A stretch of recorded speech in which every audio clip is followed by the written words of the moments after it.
This is the WJTS News. In tonight's news, a Dubois County couple accused of locking their daughter in a cage has reached a plea agreement.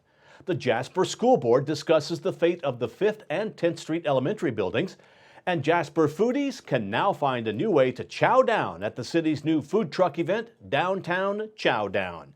Ann Powell looks at the weather forecast, and Zach Ruber talks with the Dubois County Humane Society. Kurt Guxell looks at sports, followed by WJTS Informed, tonight with entertainer David Wayne talking about shows at the Huntingburg Opry. All this and more coming up on the 18 WJTS News.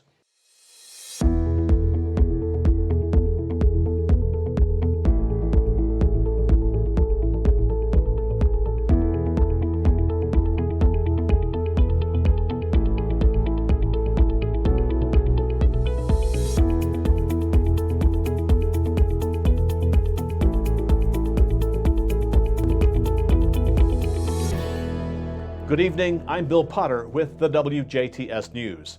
The Dubois County couple accused of locking their daughter in a cage has reached a plea agreement.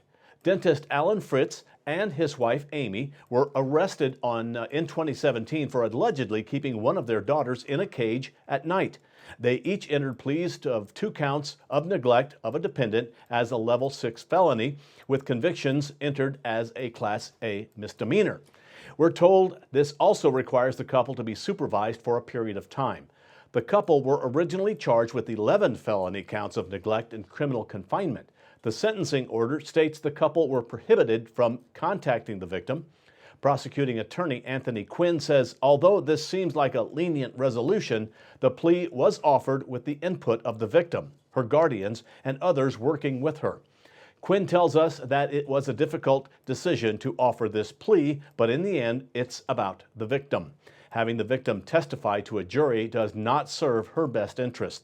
The prosecutor hopes she continues to thrive in her new environment and continues on the path of healing. The Greater Jasper Consolidated School Board began last night's meeting with a special way. Before diving into the night's agenda, board members took time to recognize high school tennis coach Scott Yarborough. Yarborough is selected for the 2020 Indiana High School Tennis Coaches Association Hall of Fame. Board members then recognized the Jasper High School Guidance Department. The staff was recognized by the Governor's Workforce Cabinet and the Indiana Association of Career and Technical Education Districts for their dedication to students' college career success earlier this month. Board members then went on to talking about the school buildings. After the new elementary school officially opens, the fate for the 5th and 10th Street Elementary School buildings are up in the air. Superintendent Tracy Lorai says they are looking at all their options, including demolishing them or talking with entities about using them for other activities. Lorai says if the buildings were demolished, it could clear the path to create more parking at Alumni Stadium and Ruxer Field. No firm decisions have been made at this time. Construction officials say the new Jasper Elementary School progress is right on schedule and will be ready for classes to start August 12th. Board members also learned that Jasper Middle School is taking a new route when it comes to instruction. The school is focusing on using a multi-tiered system of support which focuses on the social and emotional aspects of learning. They also approved a list of summer enrichment programs. These non-credit programs include science, art, strength and conditioning, piano, sewing, and much more. These will be led by corporation teachers throughout the summer. Assistant Superintendent Glenn Beekline also told the board that they are looking at a new transportation app.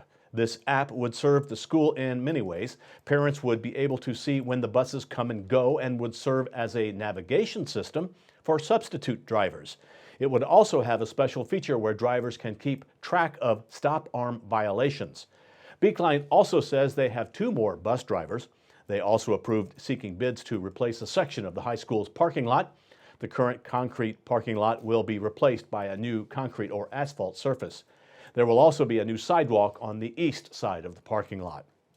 The board's next monthly meeting is on Monday, March 16th at 7 p.m. in the corporation's office. Jasper foodies can now find a new way to chow down at the city's new food truck event.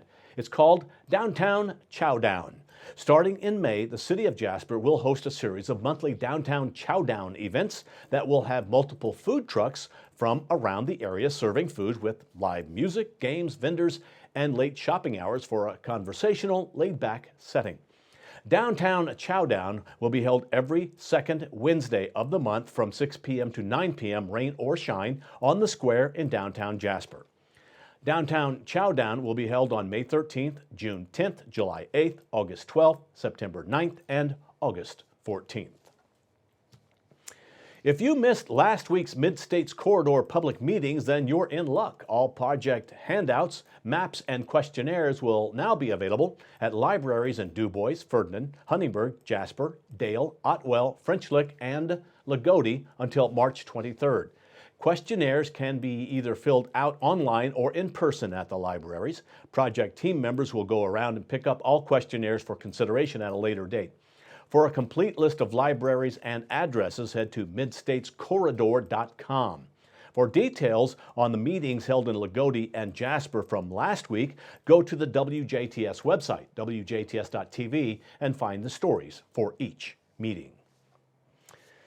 An accident on State Road 162 caused over $6,000 in damages. Monday morning, 50-year-old Shannon Leinenbach of Huntingburg was traveling in her 1997 Buick behind 55-year-old Robert Whitten of Jasper in his 2016 Porsche.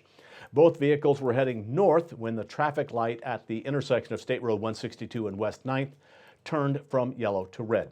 Whitten stopped at the traffic light. However, Leinenbach did not. The crash caused about $6,000 in damages to Leinenbach's Buick and around $4,000 in damages to Whitten's Porsche.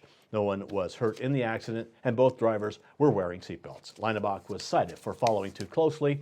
Both vehicles were driven from the scene. If you are interested in fostering or adoption, Holy Family has an event that may be for you. One Step Closer will take place at Holy Family Parish in Jasper on March 17th. A gather and mingle session will begin at 6:30 p.m. with presentations starting at 7. The presentations will be held by Dina Allen of the Villages and Kristen Cooper with the Department of Child Services. The event is open to the public. There is no obligation, commitment, or reservations.